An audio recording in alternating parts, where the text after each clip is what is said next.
இங்க முத்துவும் மீனாவும் தல தீபாவளிக்கு மீனாவோட வீட்டுக்கு போறாங்க. அப்ப சீதா இவங்க 2 பேருக்கும் ஆர்த்தி எடுக்கிறாங்க. அதுக்கு முத்து, நான் என்ன பெரிய பெரிய சாதனை பண்ணிட்டா வந்திருக்கேன், இதோ உங்க பொண்ணு மீனா தான் பெரிய சாதனை பண்ணிட்டு வந்திருக்கா, அவளுக்கே இந்த ஆர்த்தி எடுங்க அப்படின்னு சொல்றாரு. அப்புறம் மீனாவோட தம்பி முத்துவுக்கு மோதிரம் போடுறதுக்காக மோதிரத்தை எடுக்கிறாரு. உடனே முத்து, ஐயோ எனக்கு இந்த மோதிரம் எல்லாம் வேண்டாம், நீங்க எனக்காக போட்ட செயினை வச்சு உங்க பொண்ணு பண்ண பிரச்சனையே போதும், இந்த மோதிரத்தை எல்லாம் போட வேண்டாம், பேசாம மீனாவுக்கே இதை போட்டு விடுங்க அப்படின்னு சொல்றாரு. மீனா முத்து எல்லார்கிட்டையும் கடுப்பா பேசுறத பார்த்துட்டு முத்துவை தனியா கூப்பிட்டு போய், நீங்க என்ன திட்டுறதா இருந்தா நம்ம வீட்டுக்கு கூப்பிட்டு போய் திட்டுங்க, இங்க வச்சு எந்த பிரச்சனையும் செய்ய வேண்டாம் அப்படின்னு சொல்றாங்க. இங்க பாட்டி மீனாக்கு கால் பண்ணி, என்ன மீனா தல தீபாவளிக்கு உங்க வீட்டுக்கு போயிருக்க போல அப்படின்னு கேக்குறாங்க. இங்க மீனா பாட்டி கேட்டதுக்கு சந்தோஷமா பேசாம ரொம்ப சோகமா பதில் சொல்லிட்டு இருக்காங்க. உடனே பாட்டி, என் பேத்தி மீனாவுக்கு என்ன மனக்குறை வந்துச்சு, எதுக்காக இவ்வளவு சோகமா பேசிட்டு இருக்கா, எனக்கு ஒண்ணும் புரியலையே அப்படின்னு மீனா கிட்ட கேக்குறாங்க. இங்க மீனா பாட்டி கிட்ட எல்லா உண்மையும் சொன்னா அவங்க ரொம்ப மனசு வேதனைப்படுவாங்க அப்படின்னு சொல்லிட்டு எல்லாத்தையும் மறைக்கிறாங்க. ஆனா பாட்டிக்கு நல்லா புரிய வருது, முத்துவுக்கும் மீனாவுக்கும் இடையில ஏதோ பிரச்சனை போயிட்டு இருக்கு, அதனாலதான் மீனா ரொம்ப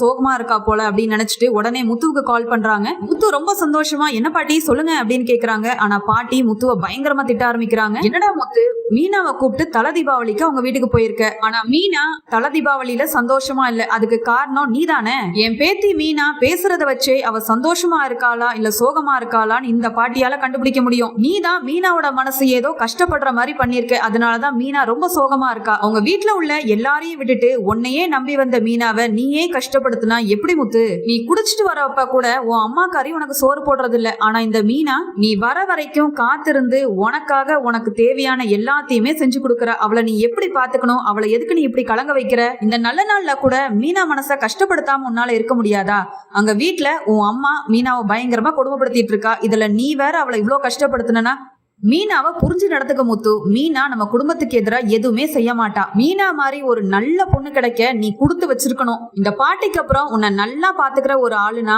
என் பேத்தி மீனா மட்டும்தான், மீனா கூட நல்லபடியா குடும்பத்தை நடத்தி மீனாவை நல்லா சந்தோஷமா வச்சு பாத்துக்க முத்து, மீனா தப்பே செஞ்சிருந்தாலும் அவளை மன்னிச்சு நீ ஏத்துக்கோ, தேவையில்லாம சண்டை போடாத, இதுதான் இந்த பாட்டி கொடுக்கற உனக்கு அறிவுரை. இந்த பாட்டி சொன்னதை கேட்ட முத்து, இந்த பாட்டிக்கு மீனா மேல எவ்வளவு நம்பிக்கை இருக்கு, நாம தான் மீனாவை தப்பா புரிஞ்சுக்கிட்டோமோ, வந்த இடத்துல வேற மீனாவை ரொம்ப அசிங்கப்படுத்திட்டோம், அவ மனசு ரொம்ப காயப்பட்டு போயிருப்பா, இந்த நல்ல நாள்ல கூட மீனாவை புரிஞ்சுக்காம நான் இப்படி நடந்துகிட்டேனே அப்படின்னு வருத்தப்பட்டுட்டு எப்படியாவது மீனா கிட்ட சாரி சொல்லி அவளை சமாதானப்படுத்தி மீனா கூட சேர்ந்து நல்லபடியா தீபாவளியை கொண்டாடுவோம் அப்படின்னு நினைக்கிறாரு முத்து.